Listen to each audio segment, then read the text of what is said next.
Oi pessoal, tudo bom? Então o vídeo de hoje vai ser sobre o Enem, algumas dicas para a realização da prova, para o dia da prova mesmo, algumas dicas para otimizar o tempo de vocês, para aumentar a pontuação e, enfim, para vocês encararem a prova de uma maneira mais inteligente, eu diria, porque tendo em vista que eu já fiz várias provas, já fiz 4 mais ou menos Enem, e conversei com algumas amigas também que já fizeram Enem.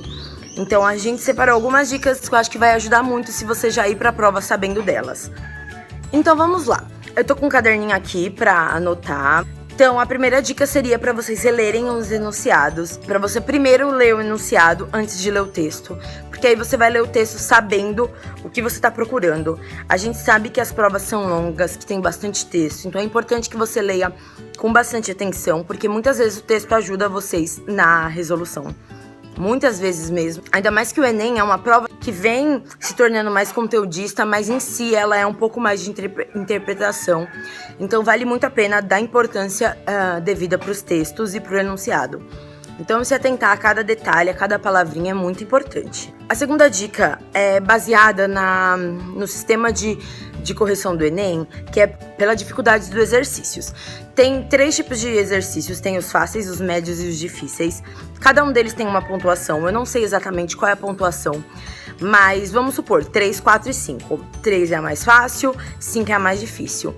No Enem, muitas vezes, principalmente no segundo dia, não dá tempo de você responder todas as questões, não dá tempo de você fazer todas. Então, é importante que você perceba que se você acertar 2 fáceis, você tem mais ponto do que se você acertar uma difícil. Então, às vezes, não vale muito a pena você ficar muito tempo nas difíceis e perder as fáceis. Porque a prova é organizada de maneira que pode ter, as últimas podem ser fáceis, entendeu? Então, aquela questão vai te dar um pouquinho mais de trabalho, você pule. Eu não fazia isso nas minhas primeiras provas. E matemática eu nunca conseguia terminar. Eu fazia 30 e pouco de 45, e aí eu sempre chutava umas 8, 9 pro gabarito. E eu acertava umas bem difíceis e chegava na hora de corrigir e eu chutava qualquer uma, né? Porque eu nem lia.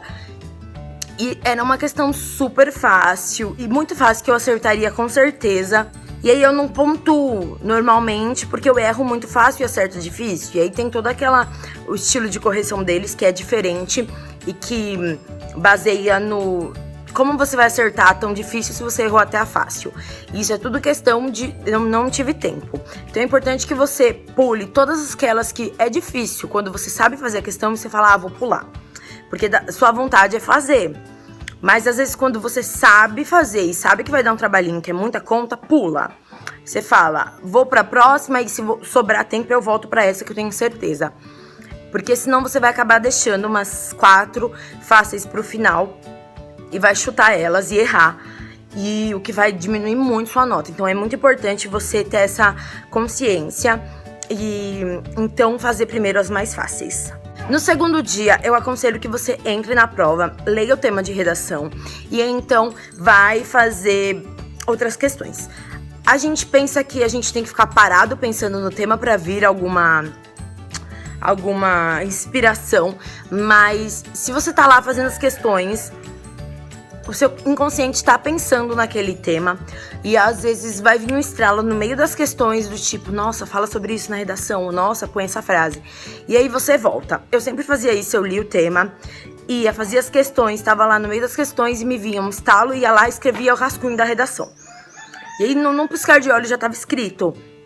E aí depois eu continuava nas questões, até resolver passar limpo e tal. Sempre organizando o tempo, sempre lembrando que você não tem 1000 horas para redação, que é no máximo ali 1 hora que você pode gastar com isso. Então, exagerando ainda, porque o certo seria um pouco menos para não ficar tão apertado as questões, testes. Mas enfim, é muito importante que você lembre que a redação tem que ser uma coisa rápida. É importante também lembrar dos materiais a se levar. Caneta de tubo transparente preta. Depende da sala e do tutor, mas em geral não se pode lápis ou borracha. É só a caneta mesmo, que é um pouco difícil para fazer as contas, mas dá certo, vai usando todos os espaços da prova para isso.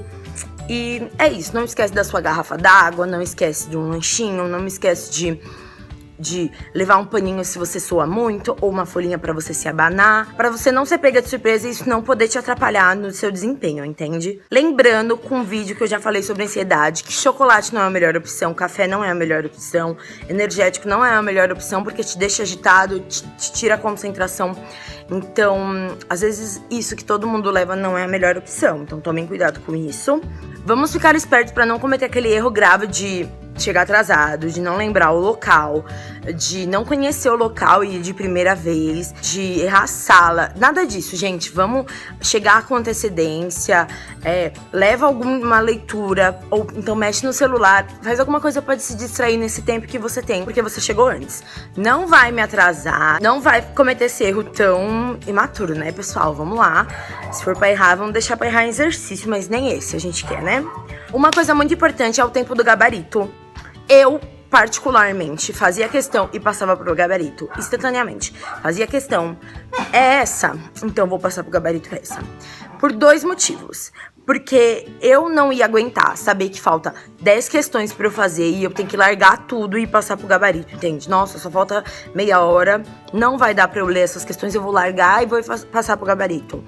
Eu não ia conseguir, sabe? Eu ia querer o máximo possível e talvez pudesse me atrasar. Então, eu fazia isso. E também porque eu não ficava remoendo a questão. Sabe quando você faz a questão e depois você fala, não, mas peraí, não, mas peraí, não. Você fica se auto-questionando.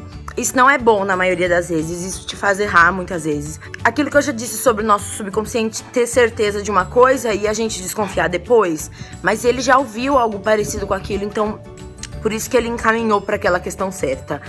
Então, eu já fazia pra não ficar voltando. Se eu já preenchi a questão 10, essa é a resposta, não tem mais o que fazer, vou pular a 10, porque já tá preenchida. Por mais que eu descubra que a 10 não era A, era B, já tá lá como A, então pronto, entende? Então, isso te livra de ficar sofrendo pelas questões que você já respondeu e também querendo revisar, porque às vezes não dá tempo. E também te livra um tempo no final, porque aí eu fazia assim... O cara falava, falta 5 minutos. Eu tava lá lendo questão, entende? Eu não precisava correr pra passar no gabarito, porque já tava tudo no gabarito. Então tava lendo questão pra tentar responder aquela última e passar pro gabarito. E aí vamos supor, se sobrou 5 últimas que eu não passei e não li, e eu vou e chuto e depois só anoto pra eu corrigir depois. Eu fazia isso justamente pra não ficar louca, sabe? Em me perder pra passar no gabarito depois. Mais uma coisa importante é as questões de língua estrangeira. Vão ter 10 questões de língua estrangeira, 5 de inglês, 5 de espanhol. Você só escolheu uma língua, então vai lá e pega as línguas que você escolheu. Elas vão estar numeradas igual, eu acho que é 90, 91, 92, 93, 94. Acho que é isso. E elas vão estar numeradas igual e você vai responder só as que você, da língua que você escolheu, obviamente. Parece tosco, mas na hora confunde.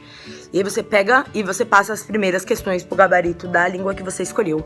Tome cuidado, porque muitas vezes a gente esquece de passar elas. Eu já fiz isso, de deixar em branco as 5 primeiras, porque eu falei, depois eu passo pro gabarito a língua estrangeira. E aí eu esqueci que existia ela, comecei da 95 e fui.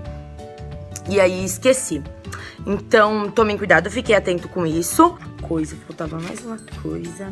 Lembrando de levar todos os documentos necessários, o papel que pagou, o RG, eu não sei mais o que tem que levar lá, mas levem tudo, gente. E mais uma coisa, de um dia pro outro, lembre-se de descansar. O segundo dia é mais puxado que o primeiro ainda.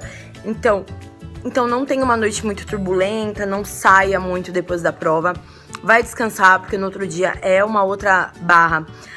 O Enem é uma prova de estado físico também, é uma prova muito difícil de você aguentar, sua cabeça tá forte, então é importante que você fique atento com isso, descanse, porque isso pode influenciar muito seu segundo dia. E também sobre a correção, já falei aqui sobre isso, e se você sabe que se você ir muito ruim, isso vai te influenciar negativamente, não corrija. Tem chance de você ir mal, então não deixe que isso te influencie e não deixe que isso te atrapalhe. Então nem corrija se você sabe que talvez você tenha ido mal e talvez isso te atrapalhe. Eu corrigia porque eu sabia que o segundo dia podia muito bem compensar o meu primeiro, então eu queria saber, pra ter consciência de como eu tava.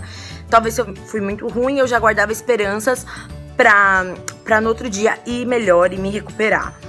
E isso não me influenciava em geral negativamente, se eu ia muito ruim e se eu ia muito bem, eu ficava mais animada pro próximo dia.